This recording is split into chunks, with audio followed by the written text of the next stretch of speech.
1948년 5월 10일 대한민국 땅에 한 줄기 새로운 시대의 빛이 비쳤다.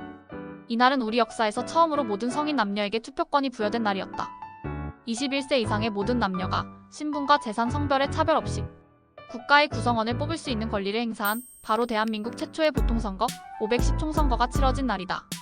이날은 단순한 선거 이상의 의미를 가지고 있었다.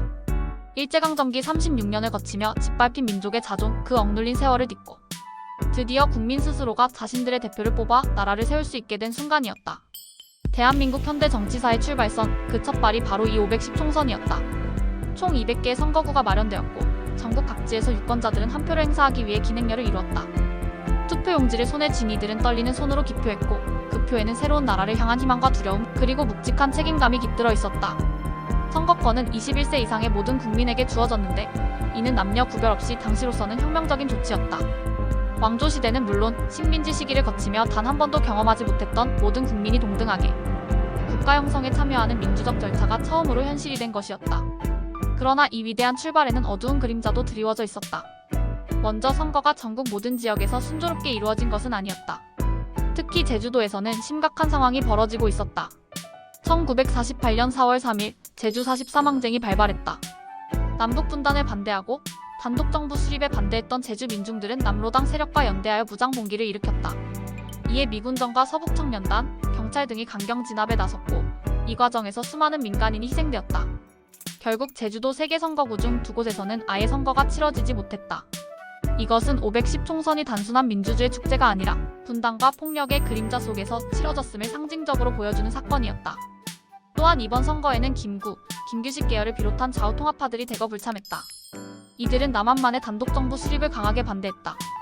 김구는 나는 반쪽짜리 정부 수립에 참여하지 않겠다며 남북협상을 시도했고 김규식도 통일을 위해 평양을 방문하는 등 마지막까지 통일국가 수립을 위해 몸부림쳤다. 하지만 북한은 이미 김일성을 중심으로 단독 정권 수립 준비를 마쳤고 미국과 유엔은 남한만이라도 우선 정부를 수립하자는 쪽으로 방침을 굳혔다. 이런 흐름 속에서 통일정부 수립을 고집하던 김규식은 점차 정치적 고립을 맞게 되었고 510 총선에도 참여하지 않았다. 좌익 진영 역시 대거 선거를 거부했다.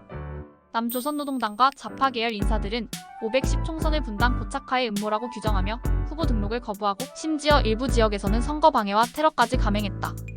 이 때문에 510 총선은 다양한 정치 세력이 참여한 자유로운 경쟁의 장이라기보다 우익 중심 세력이 주도하는 가운데 치러진 제한된 선거라는 한계를 안게 된다. 그럼에도 불구하고 이 선거는 역사적 의미를 지닌다. 선출된 국회의원들은 곧바로 역사적인 과업에 착수했다. 바로 대한민국 헌법을 제정하는 일이었다. 이들이 모인 국회가 바로 재헌국회다. 재헌이란 말 그대로 헌법을 제정하는 국회라는 뜻이다. 1948년 5월 31일 서울 태평로 중앙청에서 재헌국회가 개원했다. 초대 국회의원들은 일제히 국민주권을 선언하며 새로운 국가체제의 골격을 만들기 시작했다. 이들은 열띤 토론 끝에 대통령 중심제, 3권 분립, 기본권 보장 등을 골자로 한 헌법 초안을 마련했다. 그리고 그해 7월 17일 드디어 대한민국 헌법이 공포되었다. 이날은 훗날 재헌절로 기념된다. 그렇게 대한민국은 비로소 국민의 손으로 뽑은 대표들이 제정한 헌법을 가진 독립국가로 거듭났다.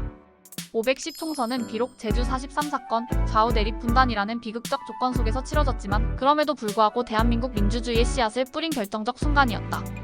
당시 510 총선은 선거제도와 운영에서도 미숙함이 많았다.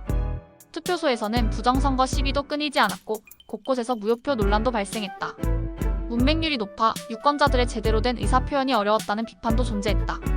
그러나 그럼에도 불구하고 한 사람 한 사람의 표가 새로운 국가의 근간을 세우는 과정에 참여한 것은 분명 거대한 첫걸음이었다. 1948년 5월 10일 그날 투표소를 찾았던 이름 모를 수많은 남녀들은 자신들의 한 표가 곧 새로운 나라를 만든다는 사실을 어렴풋이 느끼고 있었다. 그 한 표 한 표가 모여 재헌국회를 만들었고 대한민국 헌법을 탄생시켰으며 민주공화국 대한민국의 출발점이 되었다. 오늘 우리가 누리고 있는 투표권, 민주주의 제도, 헌법이 보장하는 권리와 자유는 바로 그날 그 작은 투표소에서 떨리는 손으로 기표하던 수많은 사람들의 염원과 희생 위에 세워진 것이다.